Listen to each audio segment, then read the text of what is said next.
যিশুর স্বীকৃতি লাভে যোহনের গভীর আনন্দ। যোহন 3 অধ্যায় 22 পদ হইতে 30 পদ পর্যন্ত। তৎপর যিশু ও তাহার শিষ্যগণ জিহুদিয়া দেশে আসিলেন, আর তিনি সেখানে তাহাদের সহিত থাকিলেন এবং বাপ্তাইজ করিতে লাগিলেন।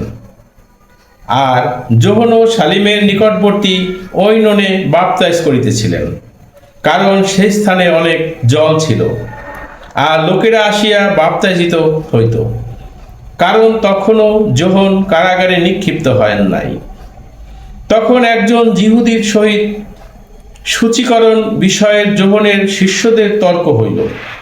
পরে তাহারা যোহনের নিকটে আসিয়া তাহাকে কহিল, রব্বি, যিনি জর্দনের ওপারে আপনার সহিত ছিলেন, যাহার বিষয়ে আপনি সাক্ষ্য দিয়াছেন, দেখুন, তিনি বাপ্তাইজ করিতেছেন এবং সকলে তাহার নিকটে যাইতেছে। যোহন উত্তর করিয়া কহিলেন, স্বর্গ হইতে মনুষ্যকে যাহা দত্ত হইয়াছে, তাহা ছাড়া সে আর কিছুই গ্রহণ করিতে পারে না।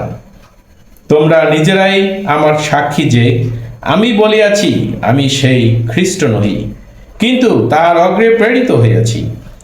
যে ব্যক্তি কন্যাকে পাইয়াছে সেই বর, কিন্তু বরের মিত্র যে দাঁড়াইয়া তাহার কথা শোনে, সে বরের রবে অতিশয় আনন্দিত হয়।